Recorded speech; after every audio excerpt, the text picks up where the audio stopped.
It's been a tough start to the season for you and the team. How important was getting that first win for the season? Yeah, obviously it has been a bit of a rough start, not the start we were hoping for, but it's just a good feeling to finally get that first win, and hopefully we got the momentum moving forwards now. This season, it feels like when the side goes 1-0 down, it can become 2 or 3 pretty quickly, which makes it hard to come back from. How proud are you of the way the girls hung tough and stayed in the game in the first half? Yeah, obviously very proud of the girls, and it's always good to get the win. I feel like in previous games, like you said, once we go 1-0 down, it becomes two and three very quickly, and we just seem to drop our heads. But on the weekend, we seem to turn that around, so that's what matters. Stent's made some changes in the second half with Sarah Morgan coming on and bringing a lot of energy, and you coming on as well and contributing a lot. How important is it that the side can go to the bench and those who come on can have an impact?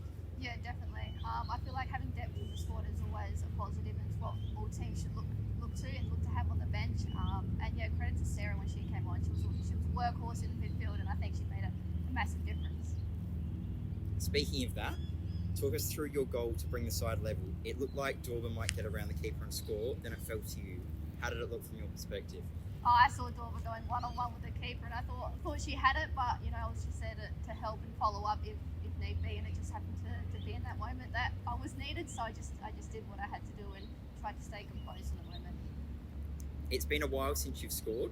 New Year's Day 2022 against Perth was the last one. You've been playing in a more advanced role this season. Do you like playing more further forward? And can we expect more goals if you're further up the pitch? Yes, hopefully. I enjoy being further up the field. Anywhere in attack is where I prefer. So, hopefully some more goals to come. Very good.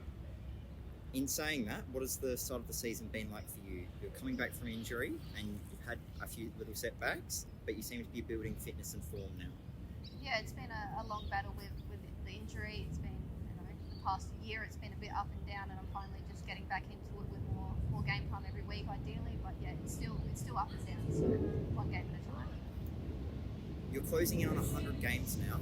Do you realise the significance of being the first to do that for the club in the women's competition? Sort of. I mean, I try not to think about numbers too much.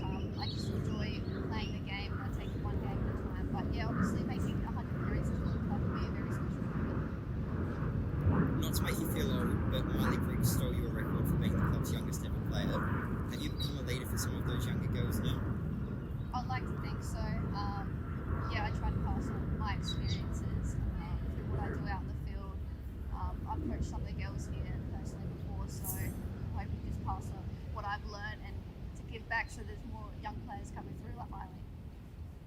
And finally, how important is it that the side backs up with another strong week on the track and another strong performance this week against a pretty solid Wanderers outfit? Yeah, for sure. Having one win is not going to do much for our season. We need to be able to back it up and be consistent now moving forwards.